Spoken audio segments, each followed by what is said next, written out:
The Kenya Airways management has now stopped all negotiations with the striking pilots. As the stalemate entered its third day on Monday, the airline's chief executive officer, Alan Kilavuka, has asked pilots to return to work or risk being replaced. Tess Njenga with more on the story. As pilots' strike in the country entered its third day today, Kenya Airways Chief Executive Officer Alan Kilavuka has asked pilots to return to work or risk being fired. Speaking in a press conference, Kilavuka said the pilots will be held individually and collectively responsible for the airline's losses and the repeated damage done to the airline. According to KQ, 25 pilots have returned to work so far, while 132 called in to say they were unable to fly. We want them first to go back to work with immediate effect before we can have any discussions whatsoever.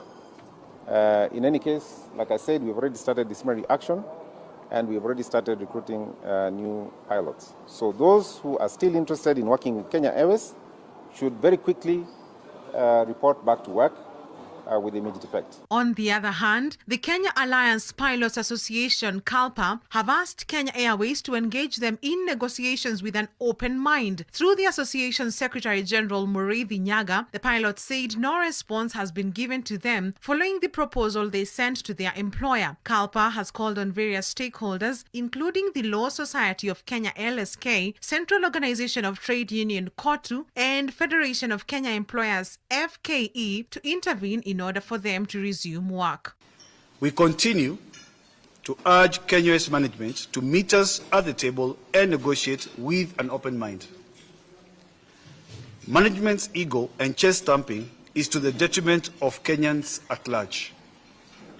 The persistent harassment and intimidation towards pilots agitating for their rights serves more to agonize than inspire confidence that management is concerned about their welfare. This adversarial approach will not achieve our common goal of getting Kenya Airways back to full operation. At the same time, Agriculture Cabinet Secretary Mithika Linturi has called on KQ management and the Pilots Association to come to an amicable solution speedily to end the strike. Linturi cited the impact of the pilots' strike on agriculture, saying the country is experiencing losses of up to 200 million daily.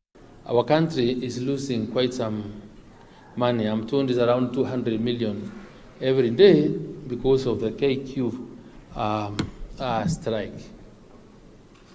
25% of our meat, I think, is consumed out, is not flying out. 75% is horticultural produce. We have no cargo flights as a country yet. We export so much.